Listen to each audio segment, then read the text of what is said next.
day. Joining us now, Patrick Sullivan, president of the Mississippi Energy Institute. Patrick, good to see you, man. Thanks for having me.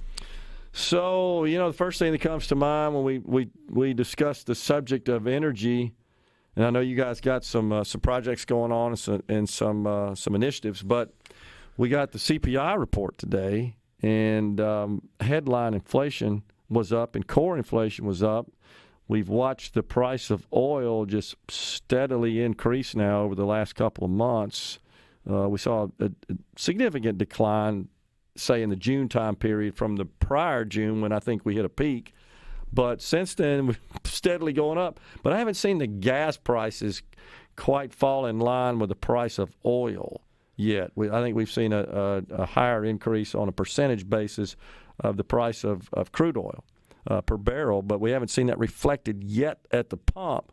But we did get an inflation report that's got the market all nervous, and a lot of folks think that, hey, energy's going up, and because energy is embedded in the cost of virtually everything that we make and consume, that we're looking at inflation rearing its head again.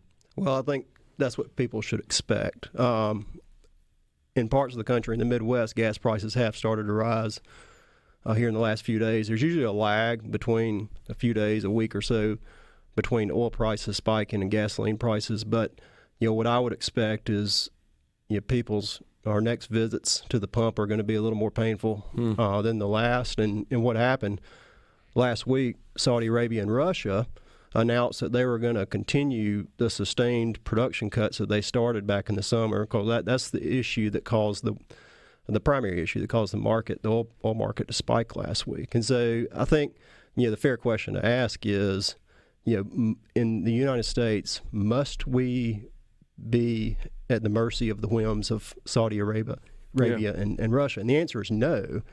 But there's no overnight fix to that. I mean, some of the stuff, as we usually talk about when I'm on the show, is pretty simple.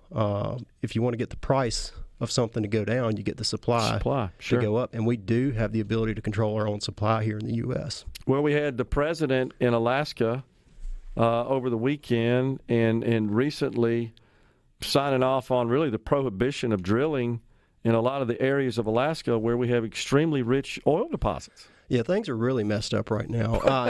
That's one way to put it. In politics. And, to your point, what happened last week is oil prices spiked.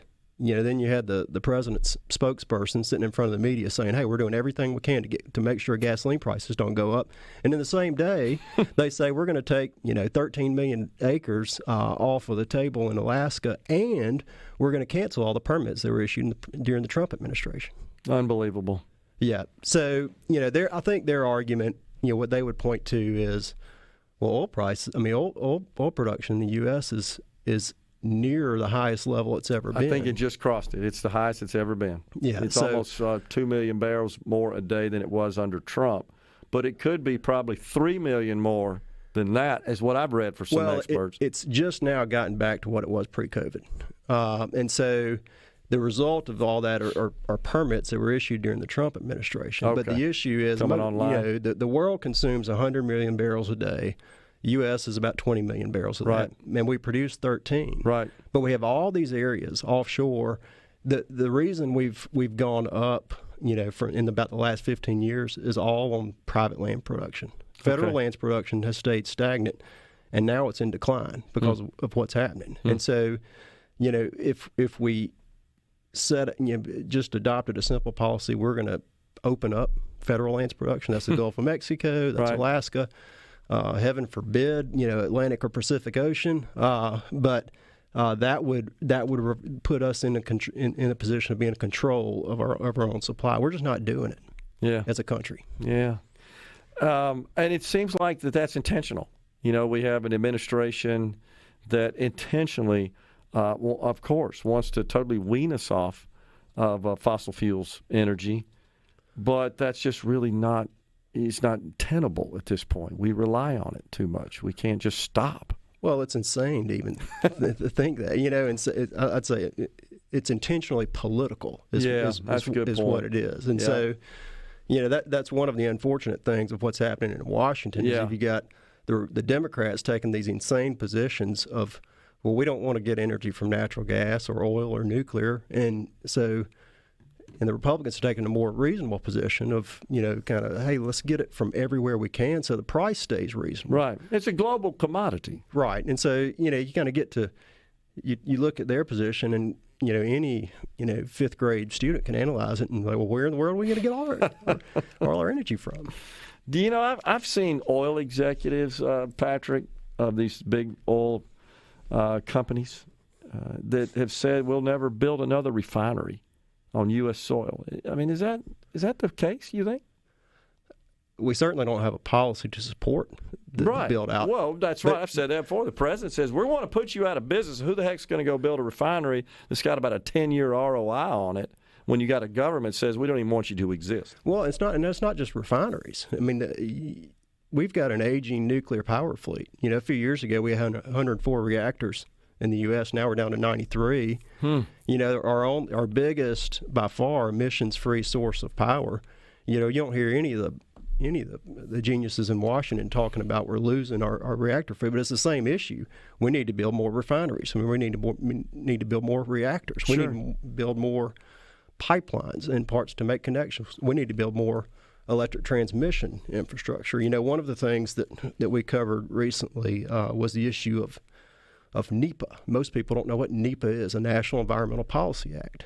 For years, it applies to any highway, federally funded or federally regulated project. And it requires, in simple terms, by law for those projects to choose the least environmentally impactful route. Okay. And so for years, highway departments and ports and pipeline companies have been saying this is really an unreasonable process. It adds years and years of unnecessary bureaucracy to a process because it's in addition to the Clean Air Act and the Clean Water Act, all the real environmental regulations. It's just process. And now that some of the Democrats in Washington are aggressively pushing the construction of wind and solar, there's a lot of transmission.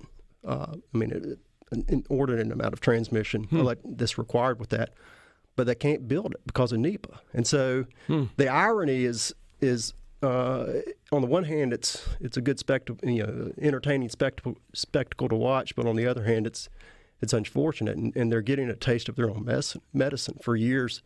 They've been told this is an unreasonable process, and now they're living it. So you were kind of whether you're talking about refineries or all these other things, we're sitting in this place where it's just we're paralyzed by all of our own policies at federal level. So that puts Mississippi in the position with other states of, okay, what are things that we can do to make sure that the mess in Washington does not negatively impact us to the greatest extent possible? Talk about that. What are we doing now? Well, I think, some of the actions we've taken here in Mississippi the last few years, and other states have done the same thing. Simple things like preempting fuel bans. You've seen in certain parts of the country. I've heard you guys talk about the gas stove ban. Preempting actions like that, anticipating that those are things that could be considered here at some point. So let's go ahead and just say, hey, this is unlawful.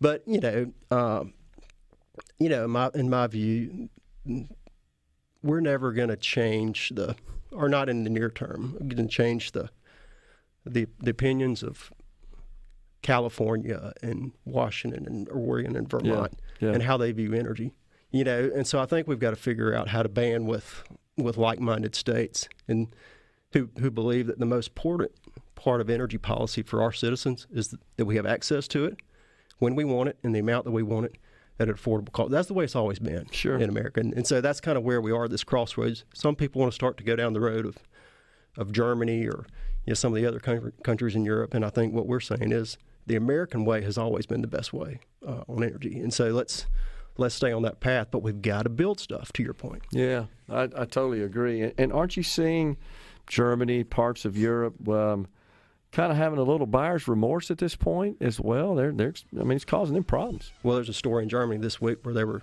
taking down a wind farm so they could have access to coal resources. Oh my gosh! Because what an abrupt they turnaround. just want power. They need energy. You can't survive without it, and not adequate supply of it from those sources. before you go, I supported all the above energy policy. Is the Institute on the same page? Yeah, we need it all. There's a place for all of it, and it all works together as a system. Okay. Well, that's good to know, and appreciate you guys' efforts. Thanks for coming on, Patrick. Sure. Enjoyed talking to you. We're coming right back with more in the Element Wealth Studio.